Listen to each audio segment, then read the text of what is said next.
Salut à tous, aujourd'hui on se retrouve accompagné de Bisbis pour une FAQ. Les questions avaient été posées il y a déjà quasiment 15 jours. J'y ai pensé cette semaine, j'ai regardé un petit peu tout ça. Donc comme d'habitude, une quinzaine de questions. C'est parti, on débute avec la première. Donc Ahmed Casablanca, il te dit, pensez-vous que le Real Madrid peut être champion cette année? Ouais, moi j'ai changé d'avis depuis quelques semaines. Ça faisait des mois que je sentais plutôt le Barça, et cette reprise du foot en Espagne me laisse penser que le Real Madrid peut le faire cette année. Je les trouve assez impressionnants, très très à l'aise physiquement. Les retours de blessures, des longs blessés de cette année, les Asensio, les Hazard qu'on n'a pas vu beaucoup, franchement ils sont hyper importants sur cette reprise du foot. Je sens vraiment un supplément d'âme du côté du Real par rapport au Barça. Donc oui, je pense vraiment que les Madrilènes ont de belles chances d'y arriver cette saison. Je sais pas ce que tu en penses, toi. Moi je trouve que c'est trop brouillon là, le jeu du FC Barcelone. J'ai regardé le Barça et le Real Madrid. Pour moi, même si je supporte l'équipe du FC Barcelone, pour moi le Real Madrid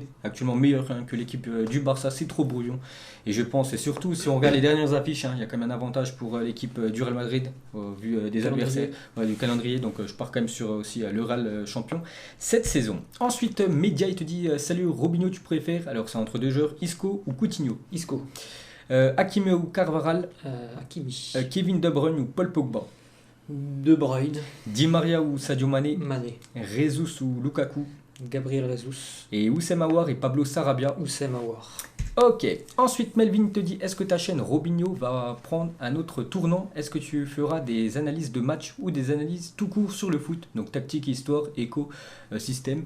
Et parce que je pense que ça pourrait te différencier de ton frère, parce qu'actuellement on fait quasiment, pour moi Zapimage, du l'after Zapimage, c'est un peu le même concept on peut dire. Ouais. De plus en ce moment, vos deux chaînes sont très productives et j'espère que ce rythme ne va pas se souffler. Merci déjà Melvin, et voilà, il t'a posé une question. C'est vrai, on est très très très motivés en ce moment, donc on essaie de sortir des vidéos tous les jours.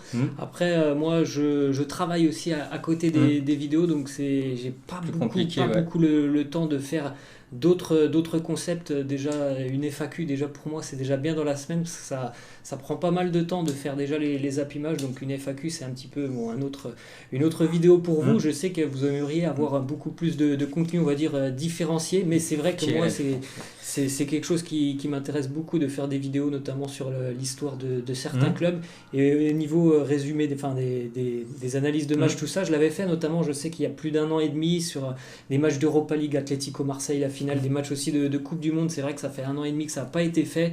J'espère que dans les prochains mois, quand il y aura on va dire la vraie reprise du football, je pourrai un peu plus diversifier les vidéos sur la chaîne. Et moi, une question qui est souvent demandée, même c'est avec toi, c'est déjà des matchs FIFA. Voilà, il y en a beaucoup qui veulent voir un match toi contre moi sur FIFA, et aussi du foot IRL. Il y en a beaucoup qui veulent une revanche par rapport au crossbar qu'on avait fait il y a quasiment 2 ou 3 ans. Keita Kenny te dit, pensez-vous que si Haaland va au Real Madrid, Benzema va aller sur le banc? En fait, il va prendre sa place. Non, en fait, je pense que Haaland sera le successeur de Benzema. Donc, à mon avis, Benzema et Haaland, ils vont être... Enfin, si Haaland va au Real Madrid, évidemment, mais je pense qu'ils seront un an ensemble avant peut-être que Benzema, par exemple, quitte le Real Madrid dans 2 ans. Imaginons qu'il aille à Lyon. Je pense qu'ils vont jouer un an ensemble, et ils vont se partager certainement un petit peu le temps de jeu du côté de Madrid. On va faire rentrer un petit peu Haaland de plus en plus. Ça, on rappelle, si jamais Haaland va au Real Madrid. Mais non, je pense pas que Benzema terminera sur le banc. Pour Benzema, à mon avis, il y a encore 2 ans du côté du Real, et peut-être qu'il y aura ce fameux retour à Lyon. Et je pense que Haaland, ça serait vraiment le profil type pour le Real en tant que successeur de Benzema numéro 9. Puis même, je pense, si Benzema il va sur le banc, il s'en ficherait, parce que quasiment pendant 10 ans il était titulaire au Real Madrid, puis il sait qu'il arrive en fin de carrière, puis il y a bien un moment où il va se faire remplacer.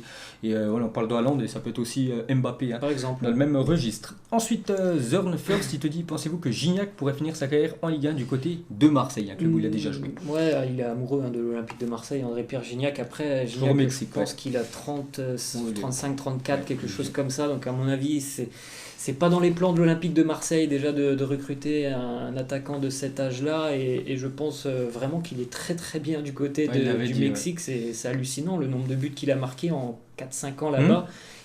C'est vraiment incroyable les statistiques qu'il a du côté du Mexique. Donc non, je ne pense pas qu'il terminera du côté de l'OM. Ok, ensuite Iam NB te dit, est-ce qu'il y aura un nouvel effectif pour Chelsea de Frank Lampard pour la prochaine saison? Ça a déjà débuté pas mal du côté des Blues de Chelsea, avec donc les 2 grosses arrivées, Ziyech et Timo Werner. On a aussi entendu Frank Lampard s'exprimer un petit peu sur Kai Havertz. On a bien compris que dès que la saison des Blues allait être terminée, certainement que Roman Abramovich, le propriétaire, va passer à l'offensive pour Kai Havertz. Donc oui, là c'est quand même des gros renforts. Déjà les Ziyech et Werner, c'est plutôt pas mal pour les Blues. Si en plus de ça ils ajoutent Havertz, plus tous les jeunes qu'on a vus déjà cette année, les Abraham, les Mount, c'est quand même un effectif plutôt très intéressant pour les Blues dans les prochaines années. C'est très bien de recruter en attaque, il faut aussi recruter en défense, je pense, pour l'équipe de Chelsea. Ensuite, Ibrahima Tali te dit, pensez-vous que Chelsea peut bousculer la hiérarchie de la Première Ligue l'année prochaine? Non, je n'y crois pas du tout, parce que il y a deux équipes, Liverpool et Manchester City, qui sont au top niveau depuis 3 ans maintenant, 4 ans. C'est vraiment hallucinant le nombre de points qu'elles prennent sur une année de Première Ligue. Et du côté de Chelsea, on vient d'en parler, il y a beaucoup de jeunes joueurs. L'alchimie, elle n'est pas encore tout à fait là du côté des Blues. Ça va certainement prendre 2-3 ans avant vraiment que ça tourne à plein régime du côté de Chelsea. Donc non, l'année prochaine, pour moi, il n'y aura pas de surprise. Ça sera Liverpool ou City. Pour moi, tous les autres clubs en Première Ligue, les Manchester United, tout ça, ils sont tous très très en retard par rapport à City et Liverpool. Donc je ne pense pas qu'il y aura de surprise l'année prochaine. Je pensais exactement la même chose que toi. C'est beaucoup régulier. Voilà. City et Liverpool et Chelsea peuvent perdre contre le dernier, alors que Liverpool et City, c'est très rare qu'ils perdent contre des petites équipes. Koloana, voilà. Donc est-il possible que Messi pourrait remporter le soulier d'or cette année? C'est plutôt mal parti, je crois, par rapport notamment à Robert Lewandowski, par exemple. Erling Haaland, je sais pas, il doit être aussi pas mal placé. Donc, Lewandowski numéro 1. Mais Lewandowski, oui, numéro 1. Donc à mon avis, non, cette année, le ballon d'or le soulier d'or pour Léo Messi, c'est plutôt mal parti. C'est 21 buts, je crois, en Liga. Il reste plus énormément de matchs. Lewandowski, c'est assez hallucinant ce qu'il a fait avec le Bayern. Donc non, je pense que cette année le soulier d'or ne sera pas pour Messi. Il a quand même remporté 6, comme le ballon d'or, il a remporté 6 aussi. Harry Karan 1402, il te dit, pour vous, est-ce que Alphonso Davies est la révélation de latéral gauche au Bayern? Oui, évidemment que c'est une révélation. Je pense que du côté du Bayern, en début de saison, on se disait c'est super, on a Hernandez et puis Alphonso Davies qui arrive, qui déboule comme ça. Ils s'y attendaient pas du tout, les dirigeants du Bayern, et je pense qu'ils sont très très heureux de l'avoir, parce qu'il est quand même très très intéressant. Il a 17 ans, je crois, Alphonso Davies. Je crois, 17-18, très jeune. C'est déjà très très prometteur ce qu'il fait sur son côté. Donc oui, c'est vraiment une grosse révélation de la saison du côté du Bayern, et même en Europe. Et acheter seulement 8 millions d'euros. 8 millions d'euros, un joueur de 17 ans qui peut jouer défenseur gauche, même ailier. Tu peux le faire jouer ailier. Je pense actuellement ils peuvent le revendre 10 fois plus cher, facilement. Valdo Fortes, que pensez-vous de la saison de Griezmann au Barça? On avait parlé dernier coup. On en avait parlé dans un BR. On a dit actuellement c'est compliqué, c'est un petit peu un flop pour le moment pour Griezmann. Après c'était la même chose avec l'Atlético lors de la première année du côté de Madrid. C'est toute une adaptation. C'est la même chose du côté du Barça. J'espère vraiment que ça se passera mieux pour lui dans les prochains mois, mais évidemment actuellement les 120 millions, quelque chose comme ça, du Barça, c'est sûr que l'investissement pour le moment il n'est pas très très rentable par rapport à Griezmann. Pas du tout, on peut dire. Louis-Joseph Gomez, donc c'est le Robinho pour toi, qui est le meilleur entre Firmino et Martinez?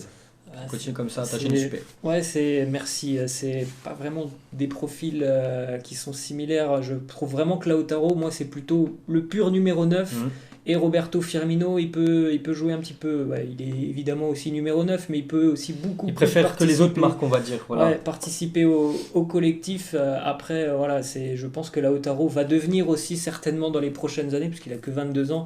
Lui aussi, beaucoup plus, on va dire, porté sur le jeu, sur le collectif. Alors que vraiment, actuellement, je trouve que Lautaro, c'est vraiment le but. Et il le fait très bien, d'ailleurs. Mais je veux dire que Roberto Firmino est un peu plus complet pour le moment. Mais c'est normal aussi, il a 28 ans, l'autre a 22. Firmino a beaucoup plus d'expérience. Firmino, il me fait penser au style de Karim Benzema. Voilà. Pour moi, ils ont un peu le même style, les deux. Arson Kalamba, il te dit, pour toi, est-ce que James Rodriguez est un génie incompris ou un flop, tout simplement? le Colombien. Je n'irai pas jusqu'à flop parce qu'on l'a déjà vu quand même, Rames, Porto, avec Porto, la sélection colombienne, je me souviens de la Coupe du Monde 2014, il était assez impressionnant. Après, c'est peut-être un joueur qui n'aime pas quand il y a trop d'adversité. Il est passé dans de très grands clubs. Au Real Madrid, c'est peut-être pas fait pour lui. Il lui faut peut-être un club un petit peu plus intermédiaire. Mais non, je pense pas vraiment que ça soit un flop. C'est vraiment un joueur, techniquement, il est très doué. Il a une belle vision du jeu.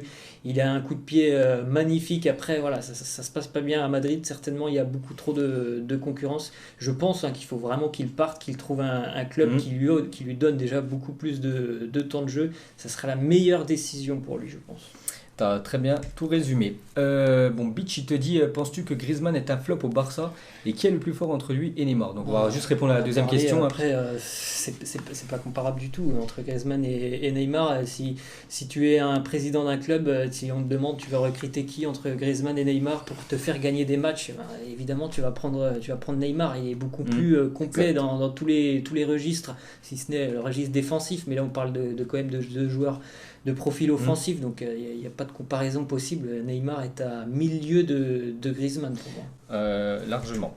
Antoine Dupont, que pensez-vous du Stade de Reims et en Europa League l'année prochaine? J'espère qu'ils iront en Ligue Europa, parce que ça serait con quand même, un petit peu bête pour eux, parce que ça fait 3 mois qu'ils doivent y aller, puis si ça se trouve en cas de finale de Lyon ou de quelque chose de Saint-Étienne, peut-être qu'ils vont pas aller en Europa League, donc j'espère qu'ils pourront y aller. Ils ont fait une belle saison quand même en Ligue 1, et surtout ça travaille très bien depuis 4 ans maintenant avec David Guillon l'année dernière.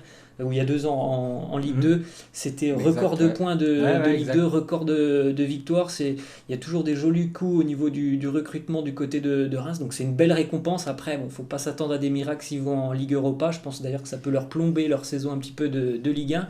Mais voilà, ils ont mérité leur place cette année, donc bravo au Stade de Reims, ça travaille très bien. J'ai entendu qu'il y aura peut-être des départs, surtout en défense, parce que Reims a été solide. J'ai entendu Camara, le défenseur gauche, qui pourrait peut-être aller du côté de Nice, et aussi Dissassi, qui est quand même pisté par pas mal de grosses écuries européennes. Ensuite, Dogan, penses-tu que Lyon a le meilleur centre de formation de France et continue à nous parler de foot? Vous êtes juste des génies pour moi. Merci. Merci peut-être pas abusé, mais merci à toi, Dogan. Oui, Lyon, pour moi, Lyon est le meilleur centre de formation de France. C'est fort quand même. Tous les ans, il y en a un petit nouveau voire plus, qui intègre l'effectif professionnel de l'OL, et en général, au bout de 3-4 ans du côté de l'effectif pro de l'OL, il se dirige vers l'étranger. En général, Lyon réalise de très jolies plus-values financières grâce à ses joueurs, donc oui, il n'y a pas photo.